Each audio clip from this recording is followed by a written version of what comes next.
When a disgraced tech mogul, once a billionaire, now broke and forgotten, crosses paths with a sharp, defiant 12-year-old homeless girl on a rainy night in Atlanta, neither of them expects the encounter to change their lives.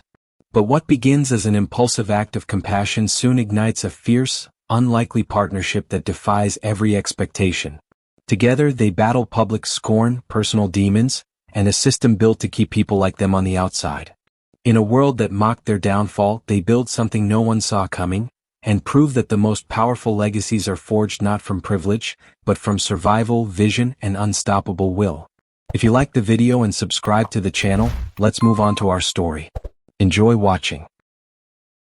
The rain hit the windshield like it had a vendetta. Elliot Graves squinted through the downpour, the wipers barely keeping up. The Bentley's engine coughed as it rolled to a stop outside a gas station on the edge of Atlanta. The car, leased, overdue, was running on fumes much like its owner. 3 years ago, Elliot had been on magazine covers. Tech visionary. Wall Street disruptor. The ethical billionaire with a private jet and a cause. Now, divorced. Bankrupt. Shunned. His name was synonymous with failure. He leaned back in the seat and closed his eyes. The silence in his head lasted maybe 5 seconds before the shame crept in again, louder than any thunder. He needed a drink. Dragging himself out of the car, Elliot jogged through the rain into the fluorescent glare of the gas station. Inside, the cashier barely glanced at him. He grabbed a cheap sandwich, some aspirin, and, almost without thinking, a bottle of whiskey. When he stepped back outside, he saw her. A girl, maybe 11 or 12, curled up behind a dumpster, soaked to the bone. Skinny, shivering, arms wrapped around her knees. Her eyes flicked open, sharp and dark. They didn't beg. They warned. Elliot paused, blinking. He should have kept walking. Should have gotten in the car, turned the heat on, and driven away. Instead, he stepped closer. "You all right?" he asked, unsure why he even opened his mouth. The girl didn't answer. "You shouldn't be out here." She didn't blink. "You gonna call someone?" Her voice was low, defiant. Not scared, angry. "No," Elliot said slowly. "Just wanted to make sure you weren't freezing to death." A beat of silence passed. Then, "Why do you care?" He had no answer. None that made sense. Maybe because she looked like someone who'd been burned one too many times. Maybe because he saw in her the same bitterness chewing through his own chest. He took off his coat, tailored, threadbare now, and held it out. She stared at it like it might explode. "I don't want your pity." "It's not pity." "Then what is it?" Elliot knelt, setting the coat beside her without forcing it. "Maybe I just know what it's like to lose everything."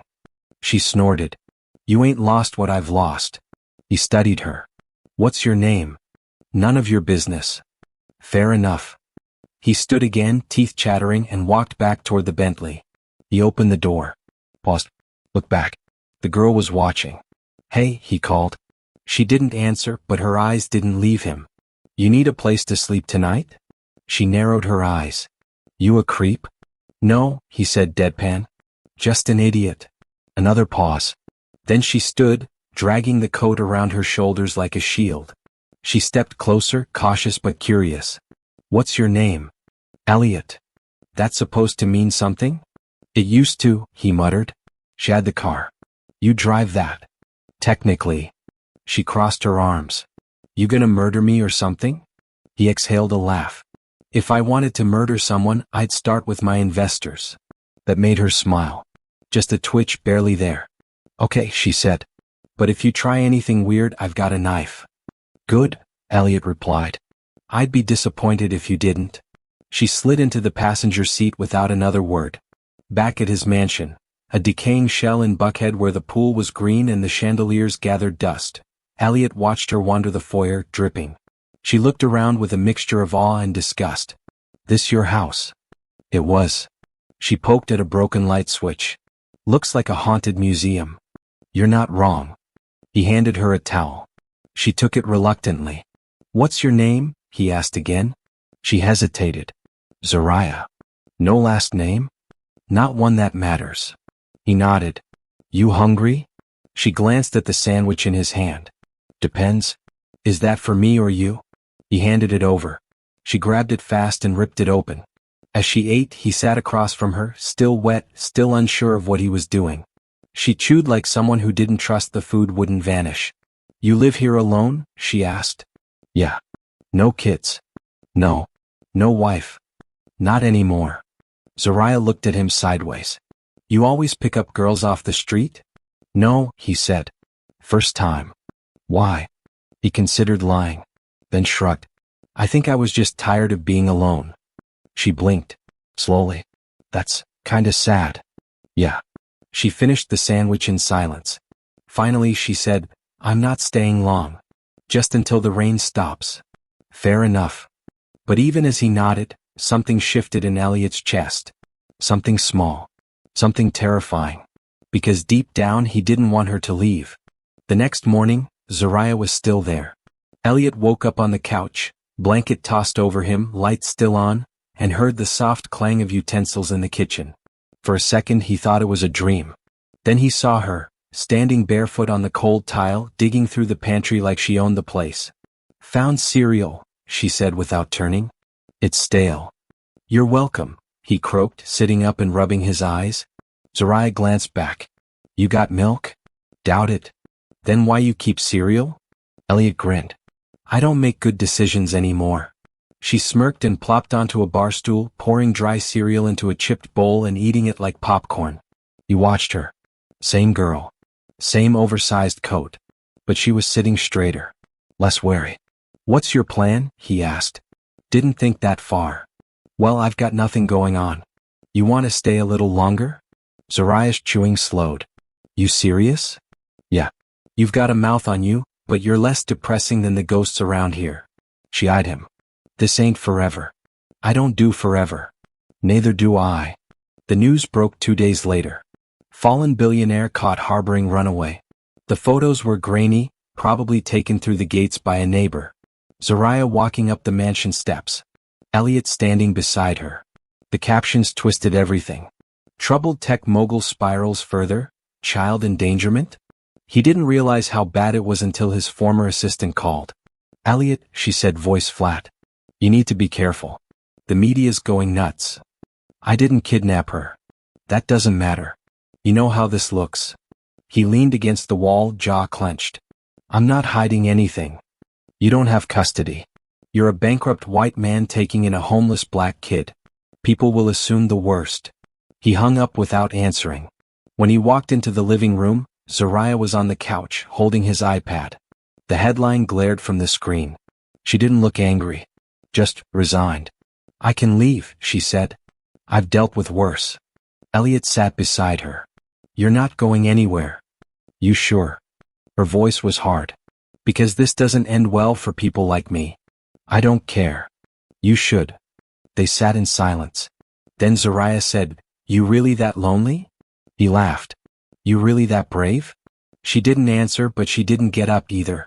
That week they settled into a kind of rhythm. Mornings were quiet. She slept late like she'd never had a real bed before. Afternoons she trailed him around the house, mocking the ruins of wealth he couldn't let go of.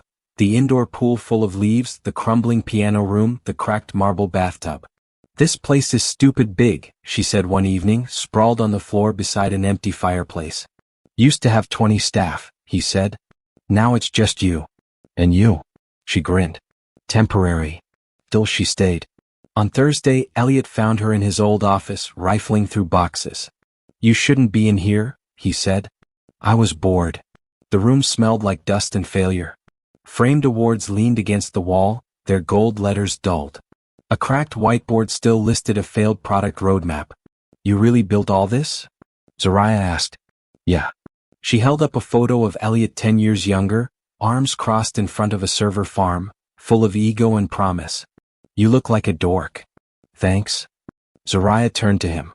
Why'd it all fall apart? He hesitated. I started believing I couldn't fail. She nodded slowly. That's dumb. He laughed. Yeah. Then she picked up a tablet, one of the last working ones in the house, and tapped through old presentations. Wait, she said, eyes narrowing. This was your pitch deck? Years ago. She scrolled. It's bad. Like real bad. Appreciate the honesty. No wonder they bailed on you. He tilted his head. You know what a pitch deck is? Zariah shrugged. I watch YouTube. He blinked. What else do you know? She looked up, serious now. I know money's just belief with a logo on it. I know rich people ain't smarter, just louder. I know the system's built like a ladder no one wants you to climb. Elliot sat down beside her, stunned.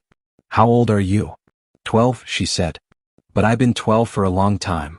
Later that night she asked, you ever gonna try again? Try what? Build something. He sighed. What's the point? You used to matter. That's not the same as doing good. She stared at him. You ever think maybe you could do both? Elliot looked away. Why are you really helping me? She asked suddenly.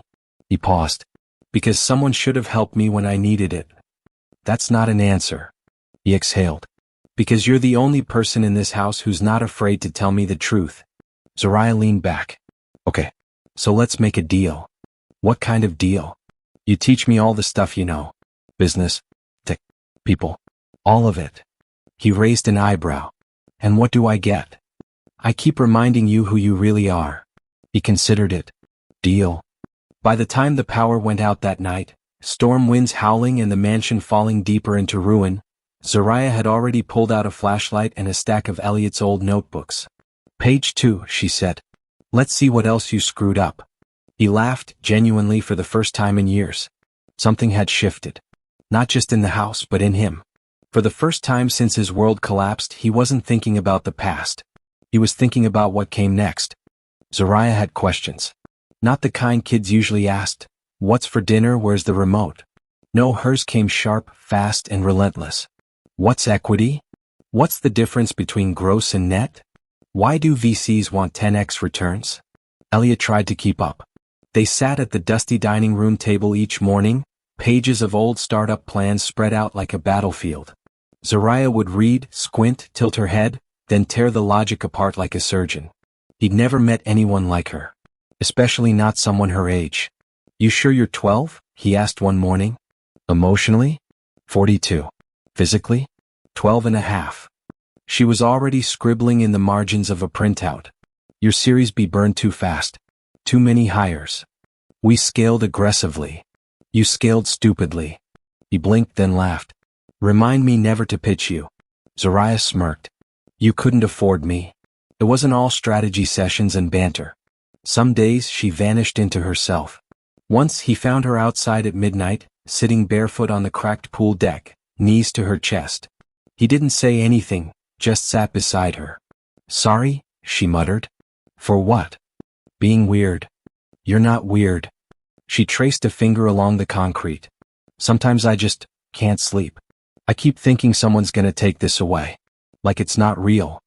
Elliot said nothing for a while. Then, I used to sleep with my shoes on. Zariah turned to him. Back in the crash, he continued. When everything went under. Thought someone might show up with a lawsuit or an eviction notice. I wanted to be ready to run. She nodded, eyes glassy. I used to do that too. In the shelters. Never unpacked. Never stayed long. He looked at her. Really looked. She was tough. Too tough. Her fire came from a place he understood too well, because it burned in him too.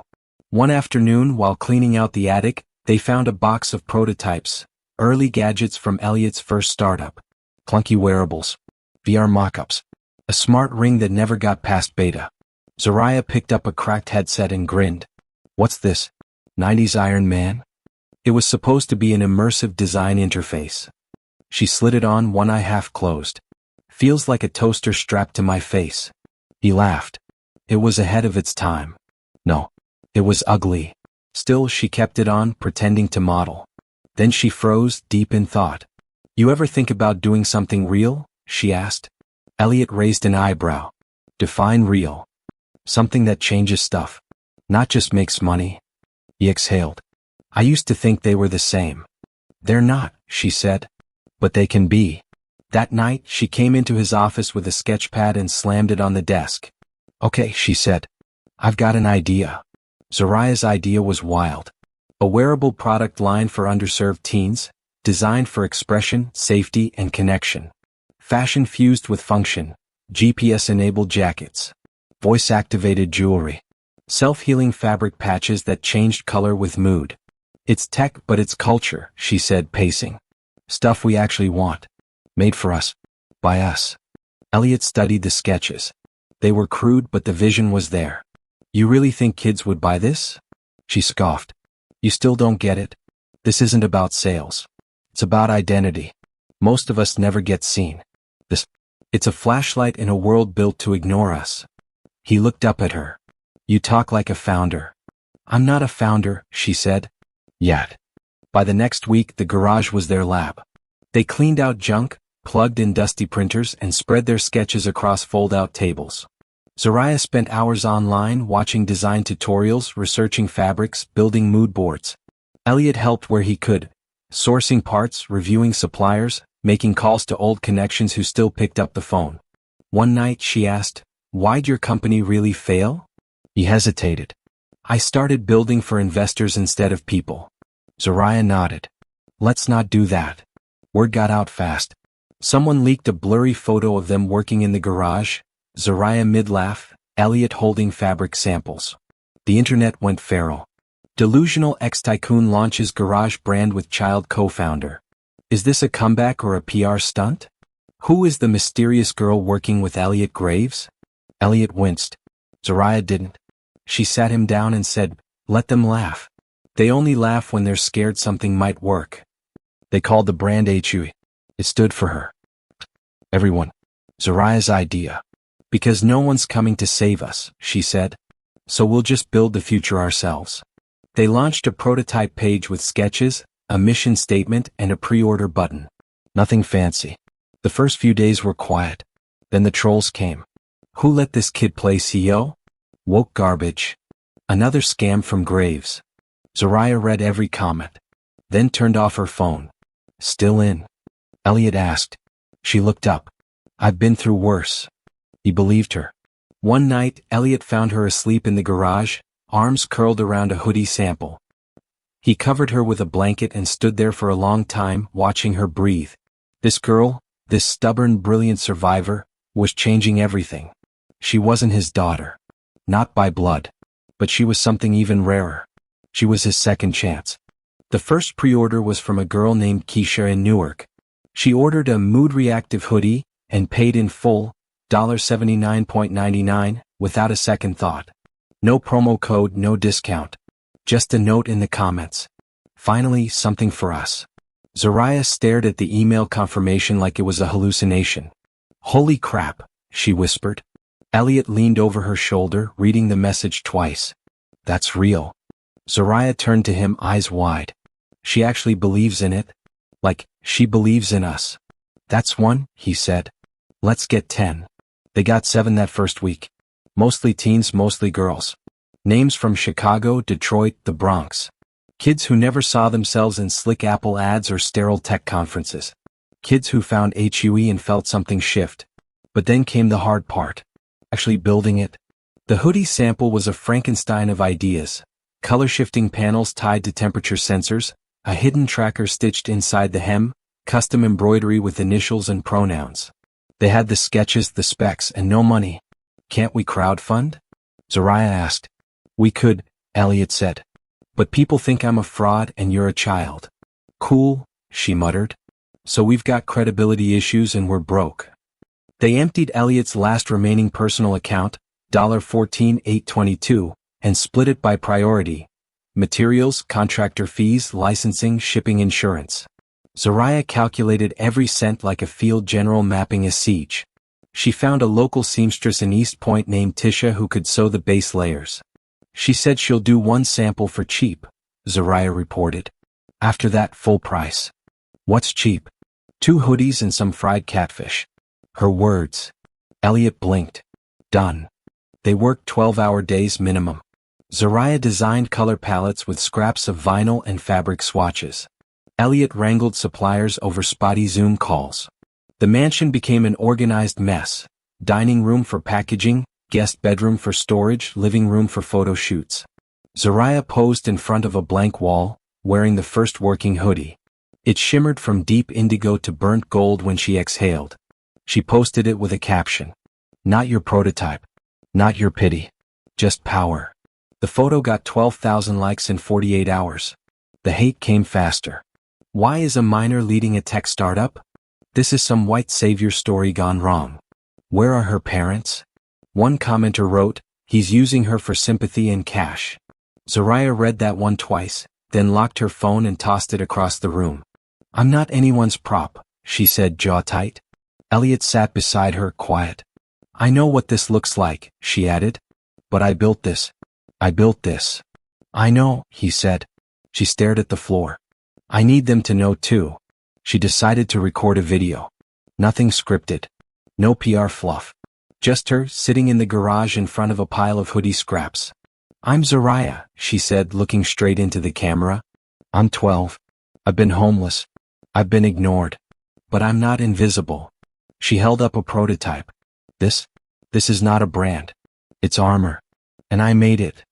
Boss, I didn't get here because someone gave me a chance. I got here because I took one. It was raw. Unpolished. Exactly right. They uploaded it to the HUE site and shared it on Elliot's dead Twitter account. 12 hours later it was viral. The orders poured in. Not thousands, but enough to matter. Enough to overwhelm them. Elliot woke to hundreds of emails. Some were from customers. Others were from reporters. Then came an unexpected one. Subject, investment opportunity, let's talk. It was from West River Capital, one of the VC firms that had laughed him out of the room 3 years ago. Zariah read it over his shoulder. You think it's real? It's real, Elliot said grimly. The sharks smell blood. What do we do? He looked at her. We meet. On our terms. The meeting took place in a half-furnished co-working space downtown. No boardroom, no catered snacks. Zariah wore the prototype hoodie, sleeves rolled up. Elliot wore his least wrinkled blazer.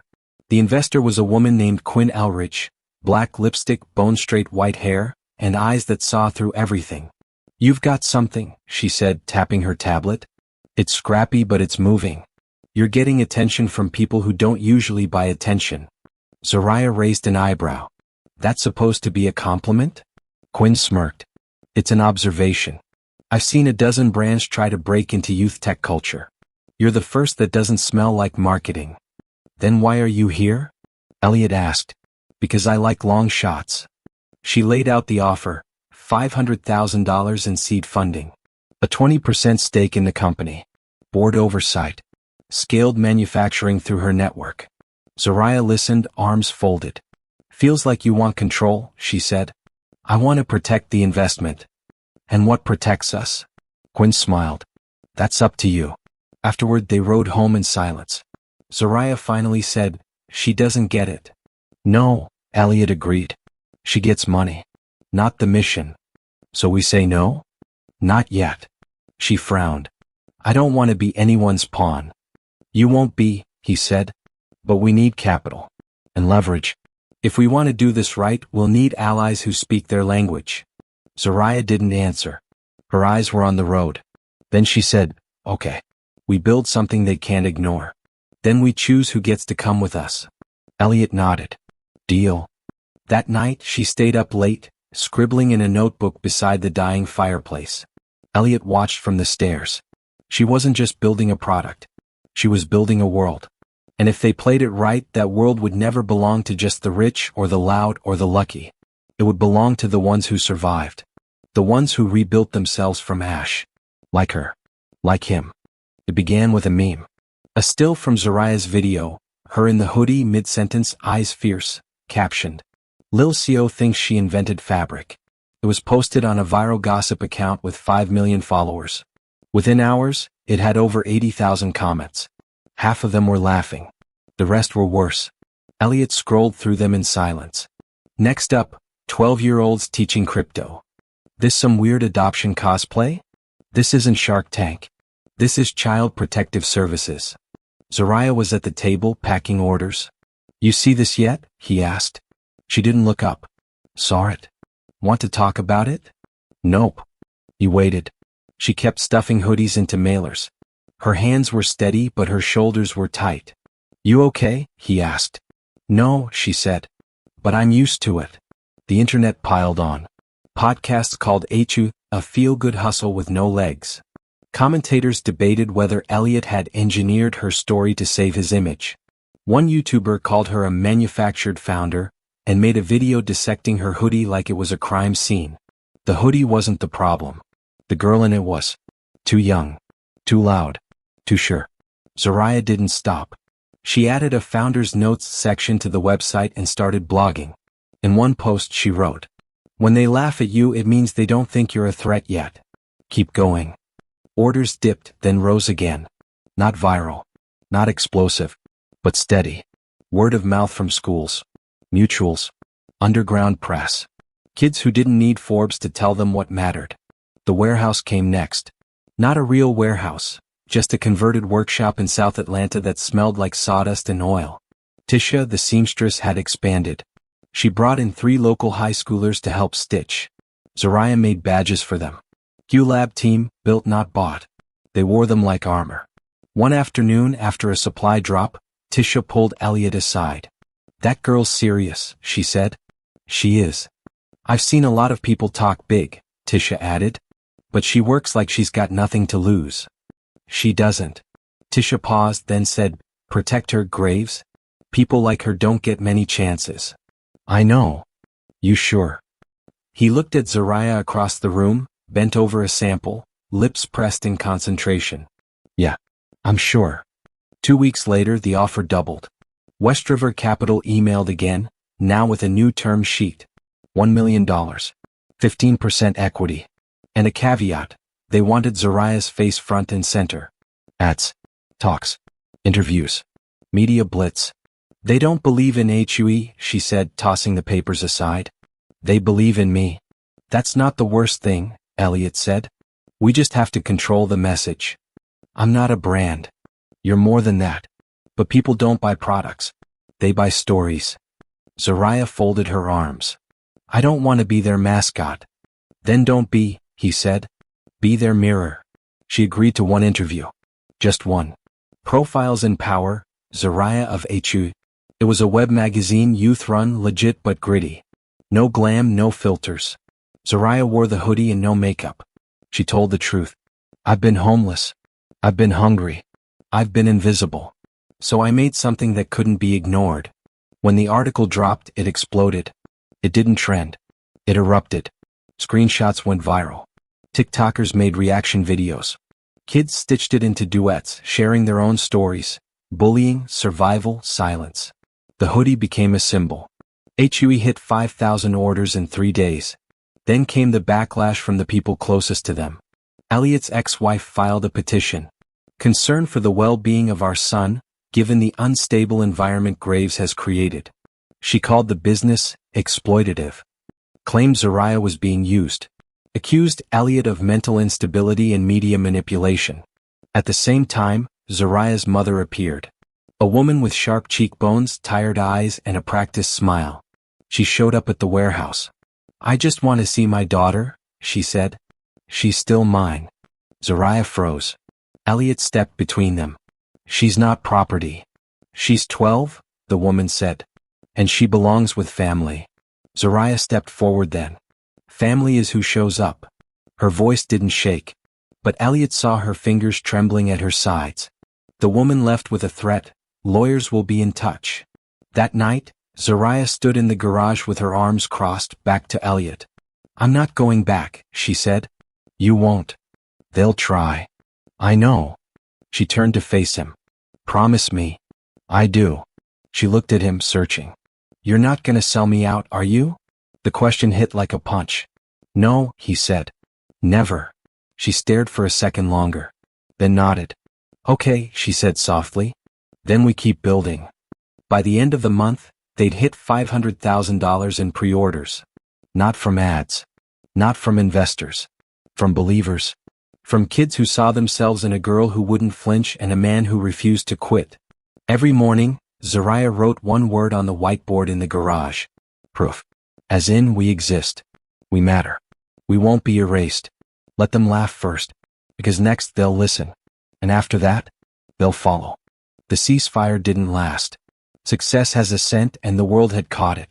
With every headline, every hoodie shipped, every photo of Zariah smiling in a dimly lit warehouse, the wolves crept closer. They didn't knock. They pounced. It started with a court summons. Graves versus Graves. Petition for sole custody. Elliot read the document twice in silence. His ex-wife wanted full legal rights to their son, Oliver. The reason? Exposure to unsafe individuals and volatile environments. Reckless business conduct.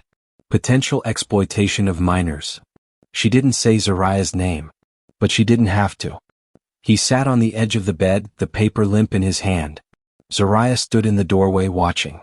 "They're coming after you because of me," she said. He looked up tired. "No. They're coming after me because I stopped being afraid." Zariah didn't move. "You want me to disappear? Don't you dare." The second blow came from her mother. Not a lawsuit. Worse. A story. "I raised her, the truth behind Hui's Zariah." She went on a syndicated talk show, teary-eyed, voice trembling. "I made mistakes," she said. "But I never stopped loving her. I was struggling. Homelessness makes people do things they're not proud of. But that man Graves, he stole her from me. And now he's cashing in." The internet lit up. Sympathy for the woman, confusion about Zariah's status, outrage that a child was caught between systems. No one asked Zariah what she wanted. They just argued about her like she was trending property. She didn't say much the day the clip aired. Just kept working in the garage, slicing fabric, stitching patches, avoiding the news. By sunset, Elliot found her outside, hoodie pulled tight, sitting on the mansion's crumbling front steps. "I know what she's doing," she said, staring into the dusk. "She doesn't want me. She just doesn't want me winning." Elliot sat beside her. "You ever think about how it'd be easier to just stop?" she asked. He nodded. "Every day." She looked at him. "But we don't." "No," he said. "We don't." Their investors flinched. Quinn Elridge called late one night. Elliot answered with a dry throat and a rising dread. "This isn't about the product anymore," she said. "It's about narrative. And right now, yours is collapsing." "Zariah's not collapsing," he said. "Zariah's 12. She shouldn't be holding a narrative. You gave us this money knowing who she was. I gave you this money thinking you'd protect her. I am. Then fix it." She hung up. They tried. They wrote statements. Issued clarifications. Zariah recorded a video. Measured, poised. "I'm not here because someone stole me. I'm here because I refused to be lost." But it wasn't enough. The media didn't want clarity. They wanted conflict. In the warehouse, orders slowed. Returns crept up. Schools pulled partnership offers. Youth nonprofits ghosted them. A deal with a major department store vanished overnight. One night, Elliot walked in on Zariah shredding fabric samples. Color strips, logo patches, sleeves, just ripping them to pieces, jaw clenched, eyes glassy. "This is what they want, right?" she muttered. "Proof I'm too emotional. Too young. Too unstable. That I don't belong here." "Stop," he said. She didn't. So he crossed the room, took the scissors from her hands and said gently, "You do belong. But not like this." She sank into a chair, trembling. "I hate them," she whispered. "I know. I hate that I ever thought we could win." "You still can," he said. She looked up at him, broken open. "Then tell me how." The next morning, Elliot made a call. Not to a lawyer. Not to a reporter. To a kid. 15-year-old Zion from Detroit. One of their earliest customers. She'd started a TikTok trend remixing Hui's color-reactive fabrics into dances and poems. She had 200,000 followers, an influence no investor could buy. He told her the truth. Hui was bleeding. Zion didn't flinch. "You need community, not damage control." An hour later, she posted a video. "They don't get to tell our story." Hui wasn't built in a boardroom. It was built in basements and busted kitchens and foster care group homes. It was built by us. The video racked up 3 million views in 48 hours. A flood of kids followed. Testimonials. Songs. Witty photos. Handwritten notes. They used the hashtag #HuisHome. By the end of the week, it had trended globally. Zariah watched it unfold in silence. Then she walked into Elliot's office and dropped a sketch pad on his desk. "I want to expand," she said. He opened it. Inside were new designs, scarves, gloves, beanies. All color shifting. All sleek. But with a twist, blank tags for wearers to write their own name, pronouns, or truth. "You want to make customizable identity pieces?" he asked. She nodded. "No more guessing."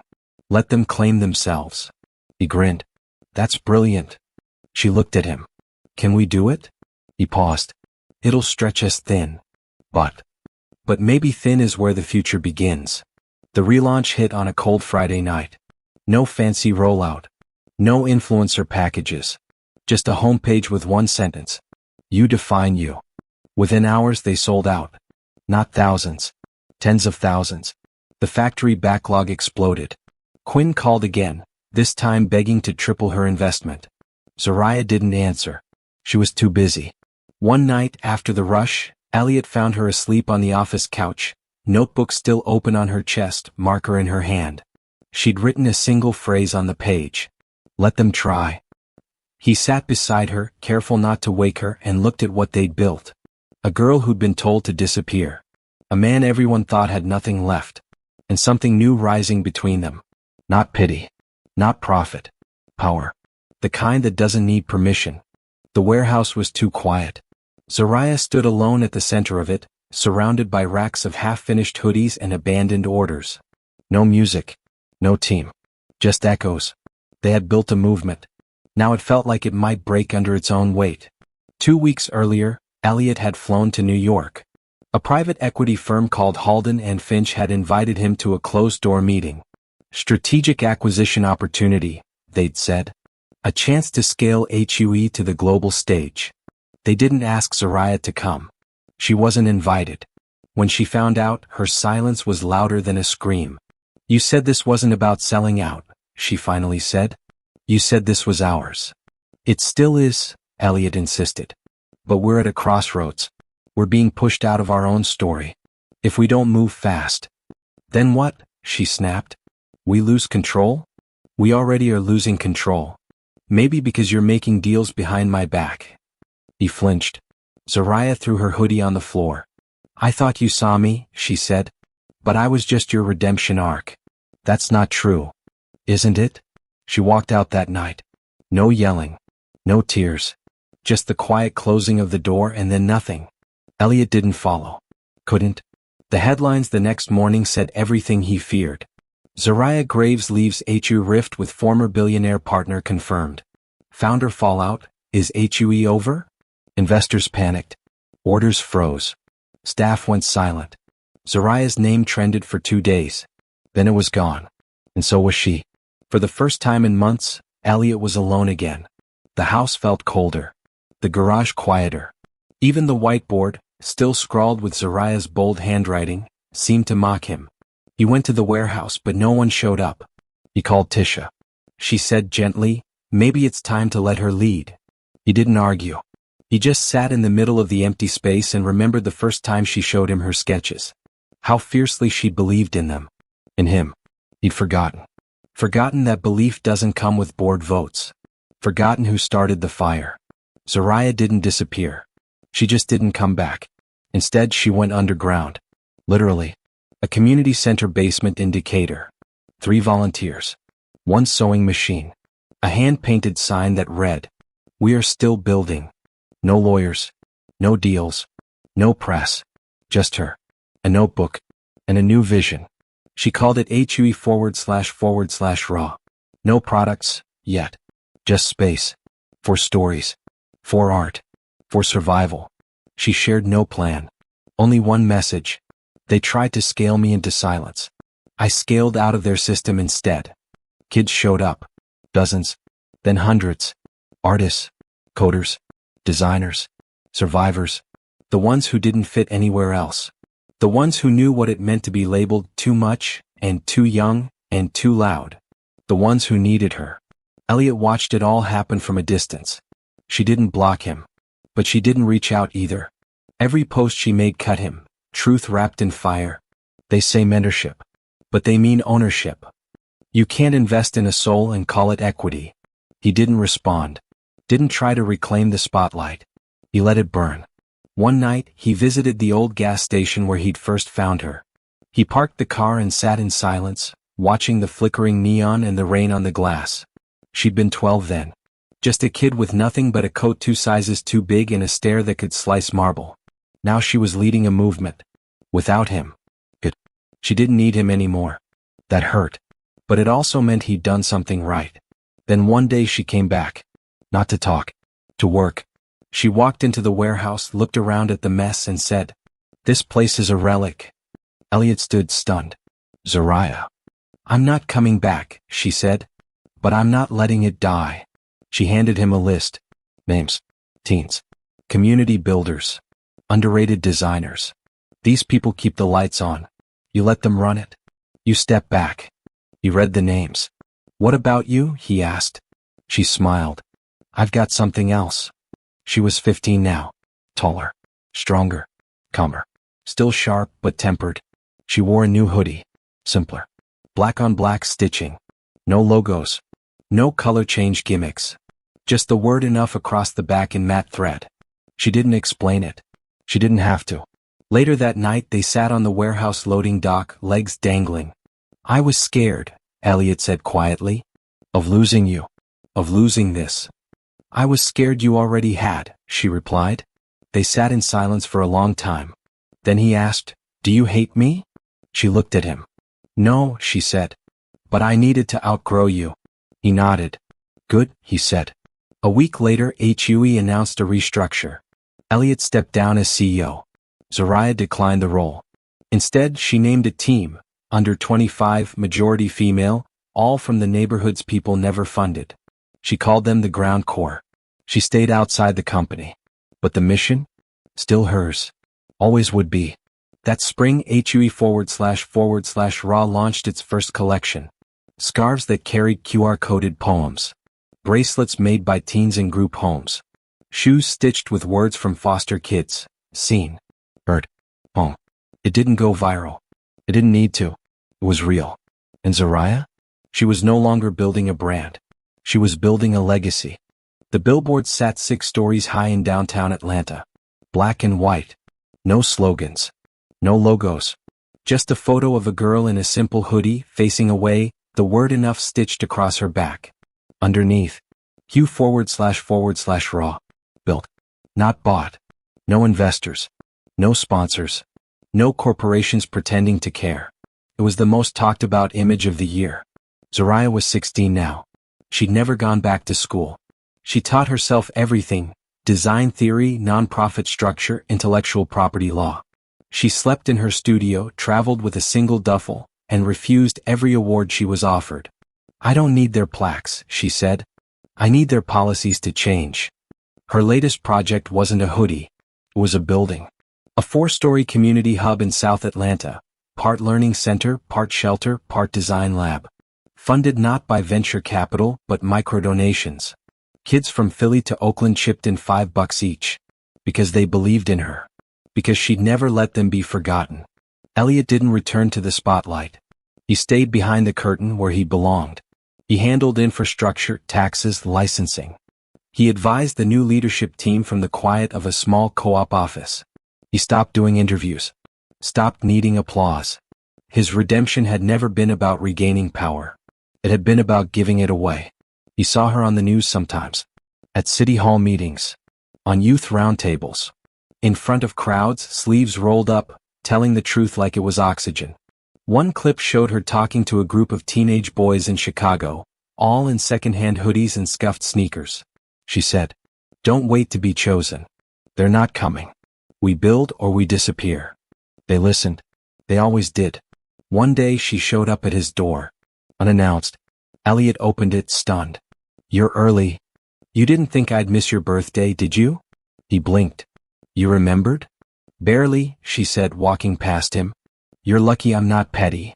She brought a gift, a thick sketchbook, bound in soft black leather. Inside were old HUE prototypes, written in her original handwriting, annotated with sticky notes and corrections. On the final page, a photo of the two of them in the garage, year 1. Smiling. Exhausted. Alive. He ran his fingers over it. "You kept this?" "I keep everything," she said. "That's the problem." He looked at her. Taller. Older. Unmistakably herself. "I'm proud of you," he said. Zariah sat down on the couch, crossing her legs. "You didn't make me, you know." "I know. But you helped me not disappear." He nodded. "You did the same for me." Later they sat in the kitchen drinking tea like old friends. You ever think we could have done it faster? She asked. Faster maybe. Better? No. Wish I'd been softer. You couldn't afford to be. She smiled. Still can't. They sat in silence for a moment, the wind brushing the windows. Then she said, You know what we proved? What? That survival isn't the story. Building is. That summer, HUE//RA launched its global mentorship program. Youth-led, grassroots-funded. Not just in the US, but in Nairobi, Sao Paulo, Manila, Istanbul. Each location run by kids like Zariah. Each one with the same creed. We don't wait. We build. And Elliot? He taught a small online class once a week. Business for the burned out, he called it. Mostly for second-chance adults. Divorced dads. Single moms. Laid-off workers. Ex-cons. People who had failed and failed again, and still had something left to give. He never mentioned Zariah by name. He didn't have to. She lived in the silence between his words. In the lesson about humility. In the lesson about giving someone their first real yes. On the 5th anniversary of HUE, Zariah gave a talk in a crumbling theater downtown. No live stream. No stage lights. Just folding chairs. A mic on a stand. And her. She spoke without notes. I used to think making money was the goal. Then I thought making noise was the goal. But I was wrong both times. The goal is to make room. For the next girl with nowhere to sleep and too many things to say. For the next boy who's told he's too loud, too soft, too anything. We are not miracles. We are blueprints. Copy us. And then build better. After she found Elliot in the crowd. He didn't clap. He never clapped. He just smiled and said, You still need me? She grinned. Nah. Then hugged him like home.